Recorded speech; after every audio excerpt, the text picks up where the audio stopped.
Bonjour à tous, bonsoir chers internautes et bienvenue sur notre chaîne CSE Trainings. Aujourd'hui nous allons parler des ports informatiques, les ports que nous trouvons sur nos serveurs, sur nos ordinateurs et ainsi de suite.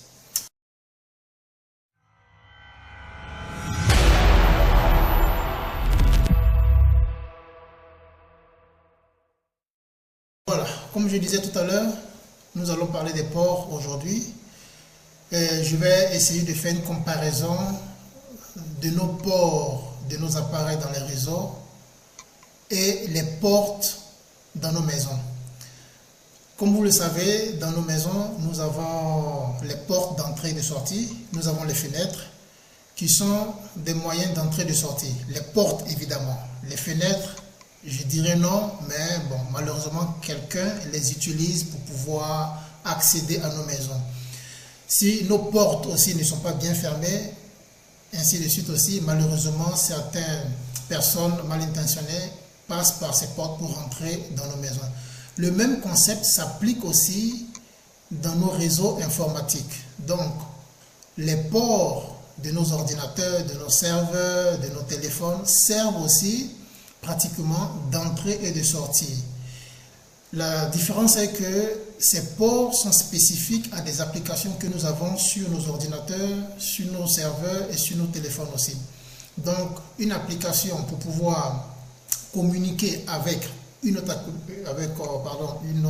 application, notre téléphone, notre appareil qui se trouve dans le réseau, donc pour pouvoir communiquer, générer du trafic, recevoir du trafic, envoyer du trafic à un autre appareil aussi, a besoin d'un port, donc je disais, si je fais la comparaison avec la maison, d'une porte d'entrée et de sortie. Donc toutes nos applications sur nos appareils, ordinateurs, serveurs, téléphones, servent d'entrée et de sortie pour la communication. Donc pour pouvoir détecter, pour pouvoir voir ces ports sur nos ordinateurs, il y a des commandes que nous pouvons taper sur nos ordinateurs, sur nos serveurs, pour pouvoir voir aussi ces ports-là. Ici, nous allons essayer de voir sur mon ordinateur pour pouvoir voir ces ports-là. On va taper la commande netstat. Si je tape simplement netstat, elle va me faire voir une longue liste de ports qui ne m'intéressent pas aussi, d'autres informations aussi qui ne m'intéressent pas. Bon, je vous le fais voir par exemple. Là, la commande va commencer à rechercher toute connexion en cours. Elle va me donner aussi d'autres informations qui ne m'intéressent pas. Donc, et vous voyez, ça prend du temps aussi. Donc, qu'est-ce que je fais moi généralement, personnellement, pour pouvoir aller plus rapidement, je mets un filtre. Ok, donc je fais netstat et je fais moins A. No, pourquoi? A veut me dire, fais-moi voir toutes les portes. Ok, all the ports. N, c'est la résolution DNS. Donc, si par exemple mon ordinateur ou mon serveur est en train de communiquer avec un autre appareil distant, au lieu de me faire voir l'IP, le N va résoudre l'IP dans le domaine. Mais moi, je ne veux pas le domaine, je veux le IP. Donc, quand je mets ici N, il va me donner le IP. Le O, c'est pour voir le process ID, pratiquement. Donc, quand je tape la commande, par exemple, comme vous voyez ici, on va aller voir les connexions en ce moment de mon ordinateur. Ok? Donc, en ce moment, l'ordinateur sur lequel je suis en train de travailler a comme adresse IP 192.168.1.5. Voilà, comme vous pouvez le voir ici. Et ici, pratiquement, on va faire un truc. Je vais faire encore un filtre.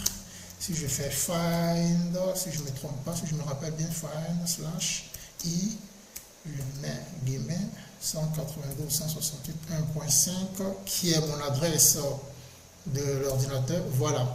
Avec ce filtre, je vais exactement voir la connexion de mon ordinateur, ok, sans voir d'autres détails qui ne m'intéressent pas dans ce cas précis. Donc, vous voyez ici, j'ai l'adresse IP 192.168.1.5 qui a une connexion. Non, ici il est en listening, donc il est en écoute, ça ne nous intéresse pas. Nous, on va chercher les connexions qui sont établies, où c'est écrit establish. Avant tout, la première colonne que vous voyez ici, voilà, c'est le local address. Donc, c'est la machine par laquelle je fais des requêtes. Voilà. Et la deuxième colonne, c'est les machines de destination, donc les machines sur lesquelles je suis en train de communiquer, j'ai établi une connexion. Voilà. Donc, comme je disais, par exemple, dans le premier cas, ici, mon adresse IP est là, et mon ordinateur qui, par la porte, le port 9565, est connecté avec cette adresse IP à destination sur Internet, sur le port 443 qui est HTTPS. Donc en ce moment, cette connexion, c'est sûrement, je suis connecté en HTTPS, ok, comme vous pouvez le voir ici. Aussi, je suis connecté à un autre IP adresse aussi, toujours en HTTPS. Comme vous le voyez, c'est le même ordinateur, le même adresse IP, ok, mais qui fait des requêtes par rapport à différents ports. Donc, comme vous pouvez le voir ici, le constater, ici, il fait une requête à partir du port 9565 en HTTPS. Le même IP fait une autre requête en HTTPS à partir d'un autre port 13303. Donc, les ports sont les portes d'entrée et de sortie pour pouvoir communiquer avec d'autres appareils dans les réseaux, que ce soit Internet, que ce soit intranet. Et vous allez voir chaque fois les numéros ici. Bon, les ports sont divisés en 3 catégories. Il y a les ports qui sont bien connus, il y a les ports qui sont enregistrés, il y a les ports qui sont en possibilité d'être demandés. Voilà, donc les ports bien connus, par exemple, partent de 0 à 1024, par exemple. Donc si je fais le HTTP, tout le monde sait que c'est le port 80, par exemple. HTTPS, par exemple, c'est 443, SSH, c'est 22, par exemple, FTP 21, ainsi de suite. Donc il y a plusieurs ports, ça c'est les ports bien connus. Donc comme je parle de SSH, ici vous pouvez voir ici que mon ordinateur, par exemple, est connecté à un petit serveur que j'ai ici à la maison sur le port 22. Voilà, donc ici c'est plus ou moins la fonction des ports. Donc elle nous permet de pouvoir établir une connexion, ok, que ce soit en TCP ou en UDP. Ici j'ai fait simplement, je vois ici simplement toutes les connexions en TCP, comme vous pouvez voir ici, TCP, TCP, TCP, et en bas ici c'est UDP, ok, voilà. Donc ça c'est ce qui concerne les ports. Si par exemple je cherche à aller, je vais faire un exemple, je vais essayer de faire un telnet sur Google, pardon, google.com sur la porte 443 par exemple, 443 HTTPS, ok, il est connecté. Si je reviens ici, ok, je devrais être en mesure de voir une autre connexion. Ok, voyons voir. Tout à l'heure en HTTPS, j'en avais 1, 2, 3, 4, il y avait tout ça.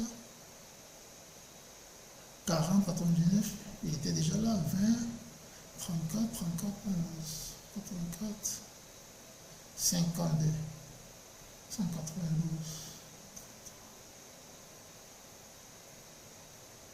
Ok, le voilà. Cette adresse ici. Voilà, il n'était pas là auparavant. Ok, donc voilà un peu le discours des ports. Là, je suis sur une machine Windows, donc un ordinateur.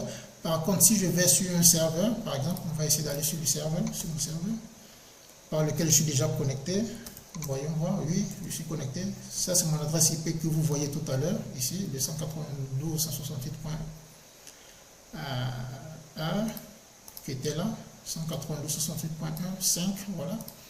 Donc ici, si je fais toujours la commande netstat, moins panto, ok, vous voyez ici, comme je disais, la première colonne, c'est le local address, ok, donc c'est la machine sur laquelle je suis, ici c'est le 192.168.1.200, donc cette machine est en écoute, puisque c'est bon, pas puisque c'est un serveur, puisqu'il reçoit des requêtes en SSH sur le port 22.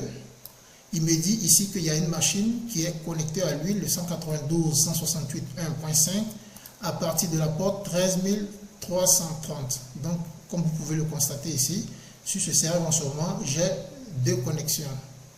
Voilà, du même adresse IP. Si par contre, je vais sur une autre machine que j'ai ici, je vais voir, par exemple ici, ok. Voyons voir c'est quel if config, quelle adresse IP j'ai ici. Voilà, 192.168.1.5. Essayons de faire un SSH sur le serveur. 192.168.1.200. Ok, il me demande le mot de passe. Voilà, là je suis connecté sur le serveur de tout à l'heure. Ok, donc je retourne sur le serveur ici. Donc si je demande qui est connecté, vous voyez, j'ai deux connexions. Un de mon ordinateur 1.5 et la deuxième connexion 1.15. Donc si je retape, si je lui demande de voir les connexions, voilà, comme vous pouvez constater ici. Ici au milieu, vous avez le 1.15 qui est connecté. Donc, pour ce qui concerne les ports, pour pouvoir voir quelles sont les connexions établies de votre ordinateur ou de votre serveur, vous tapez ces commandes-là, vous pouvez voir en temps réel toutes les connexions. Donc, souvent, très souvent, ça vous permet de voir vraiment qu'est-ce qui se passe sur votre ordinateur, qu'est-ce qui se passe sur votre serveur. C'est des commandes, il y a d'autres commandes évidemment, j'ai pris celle-là juste pour aller, comment ça s'appelle, comme exemple, mais il y a d'autres commandes aussi pour ne pas rentrer trop dans les détails.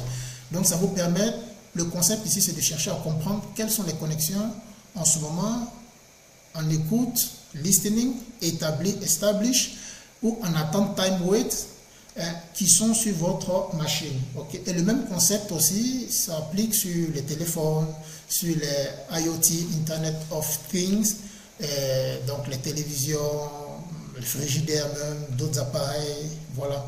Donc c'est un peu ça le concept des ports.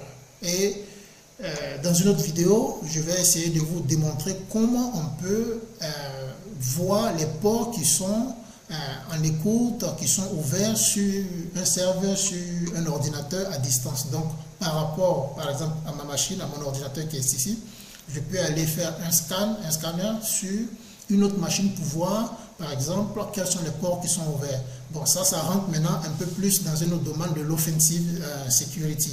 Je vais faire une vidéo là-dessus pour vous expliquer un peu comment ça marche. Donc voilà, c'est un peu ça le discours, le concept des ports que je voulais vous faire voir aujourd'hui. Si vous avez des questions, n'hésitez pas à poser des questions. Comme toujours, je vous attends à la prochaine. Merci et bye bye, à la prochaine.